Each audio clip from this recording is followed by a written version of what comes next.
Good morning, everyone, or at least it's morning here. I'm going to show you what we got finished yesterday.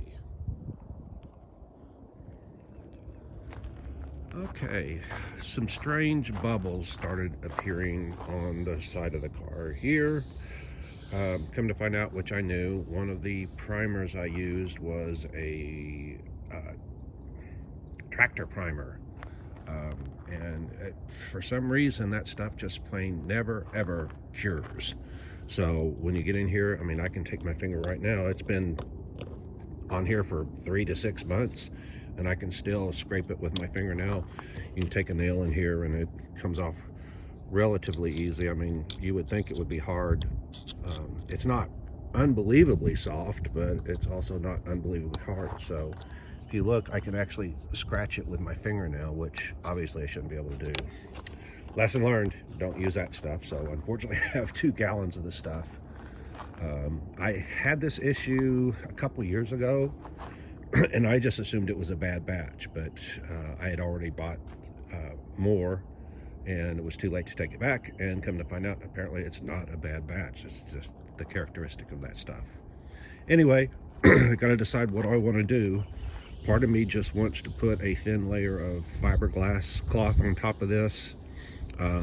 If you check a layer of fiberglass cloth with resin is about 8/1000ths of an inch thick. So if I got this flat, smooth, and ready to go, and then put a thin layer of fiberglass cloth, that would isolate this mess from whatever goes on top of it. So anyway, I have to decide if that's what I want to do, or if I want to sand all this down and start all over again, which part of me definitely doesn't want to do.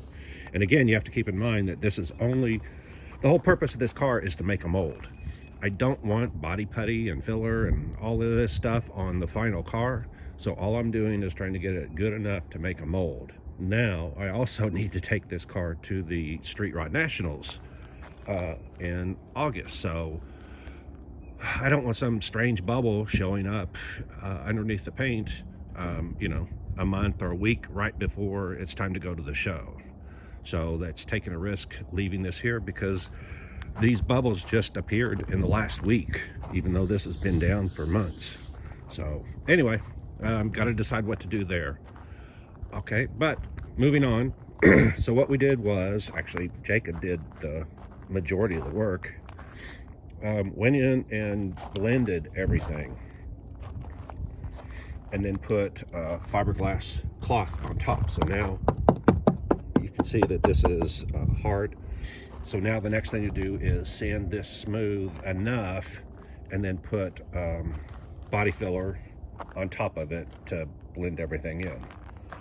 The masking tape you see down here, the only purpose of it was so that if any fiberglass dripped, it would not get on the surface underneath, because it was flat and smooth. I made the mistake of not doing that back here, and I thought this stuff would just come off real easily. It doesn't. I mean, it literally stuck pretty good. It's funny, the places you don't want it to stick, it sticks real good. The places you want it to stick, it doesn't do so good. Anyway, I learned my lesson from this, to always cover anything that's below where you're putting fiberglass on, because if you get fiberglass on it, then you just have to end up working to remove it. It's extra work. A whole lot easier just to put some tape down. So anyway, all of this area was just screwed together, and so what Jacob did was sanded both the upper surface above the lower surface, and then blended the two together, and then put fiberglass on top of it, fiberglass mat on top of it. All right. Now, those of you that have watched me, what I would have done was I would have put a layer of fiberglass cloth on top, so it would be as smooth as possible without this texture. But it doesn't matter, because it's going to get sanded anyway. It's going to get covered with body filler and then eventually paint. So anyway, it's just personal preference on how each of us works. But the good thing is that everything is in place. Bonded these two together to hold it in place. And then this area right here, I have made the part, here it is. Excuse my camera work. I had made this part previously, had it all perfect and smooth and everything else, and then we had those horrible storms, and it actually blew this front end off to the side. And when it did, it damaged this. I had made this out of cardboard. Obviously, rain and cardboard don't get along. So as soon as it pulled it away, it exposed the cardboard to the rain, and then it started distorting. So what Jacob did was he used that aluminum tape and then completely rebuilt this area using that aluminum tape, and then he fiberglassed on top of it. So the good thing about this, it's still thin and everything, but at least it's weatherproof. It's waterproof tape, and it's fiberglass, so water, rain, whatever is not going to hurt it.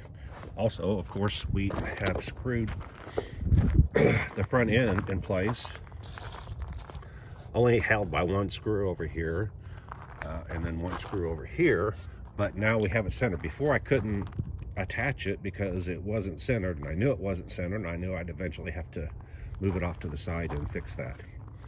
So that's where we are there. That's pretty much it. Here's the other passenger side. The choice was, what do we do? Do we get the passenger side up to where the driver's side is, or do we finish the driver's side?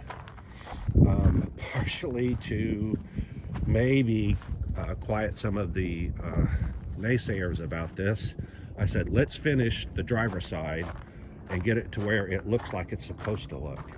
And then we'll show the end result from one side of the car of what it's supposed to look like. And then we will just copy that over to the other side. The other thing is, if we finish this side, the passenger side, and then we don't like something about it, we only have to fix it on one side. If we went ahead and mirrored everything right now, we would have to, anything we wanted to change, we would have to change on both sides. All right, so today, I'm assuming that we're going to sand this smooth and put maybe more fiberglass, I don't know, or just body filler. Not sure how Jacob works, so I'm kind of leaving that up to him. What I am doing is, I have the molds that this front end was made off of. These molds are made to fit on a C6 Corvette. So I'm going to go ahead and make a body off of these molds, and then I'm going to search out a C6 Corvette. Compared to the amount of work of modifying everything to fit onto this car, putting these body parts on the car that they were originally designed for should be a whole lot easier than all of this I've done. Another option I do have is, I do have that C5 I just bought, and convertible, and I could retrofit these body panels on, but again, I think I'd be biting off the same thing that I'm trying to do here, and I do have a deadline of trying to get done for the Street Rod Nationals. So my goal now is to just do things as quickly as I can to get them finished, so that we have stuff to show for the Street Rod Nationals. The other thing is, I made a splash mold in the past off of one of my cars, and I did that because I want to make a different version. This splash mold is of a 53 Corvette. 53 Corvettes have the taillights that stick out. I don't like those personally. I really like the rounded back end of the 56 through 60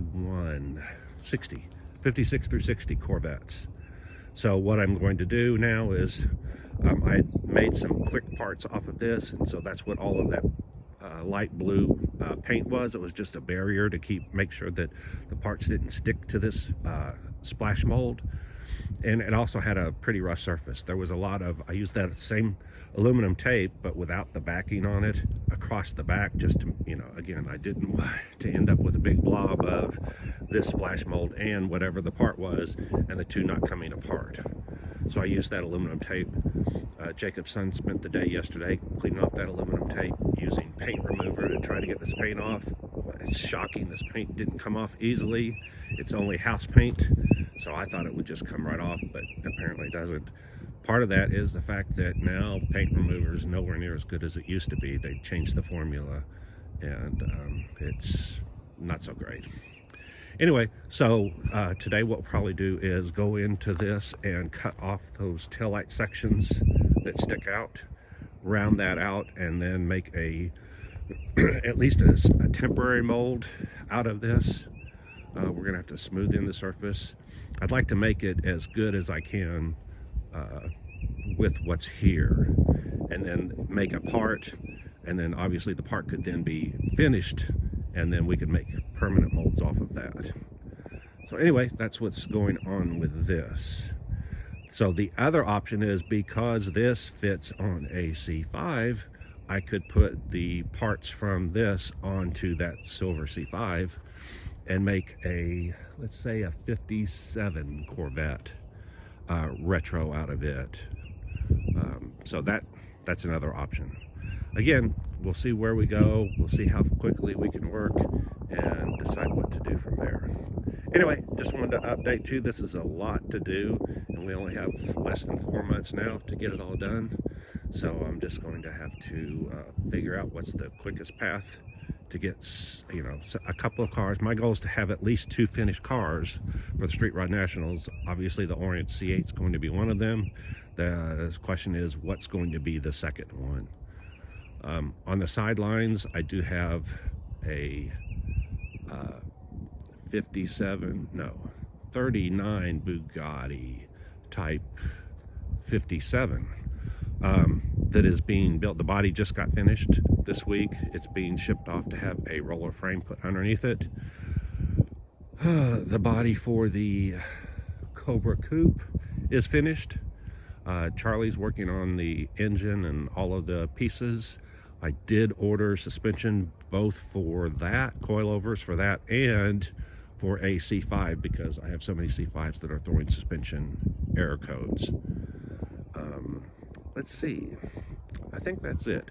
Actually, with a couple other things, we are working on a split window back for a retrofit for either C5, probably a C5. Also have one split window retrofit for actual original, not retros, for early Corvettes. And basically you take the trunk off and it will latch at the front where the convertible top latched, and it will latch at the back where the trunk is, and it will take the place of the convertible top for those that want a little more secure driving experience than that the convertible gives. There is someone that requested doing a retro for C5s. I don't know how many of you have owned C5 convertibles, but every single one I've ever owned is leaked when it rains. So that hardtop would be an option for those that would like to drive in the rain and not have water drip. It's not a big deal, but it does drip like on your thigh as you're driving because of where the window is supposed to seal. Anyway, I think that has everything taken care of. So like, subscribe, hit that alert, and I will see you next time. Bye.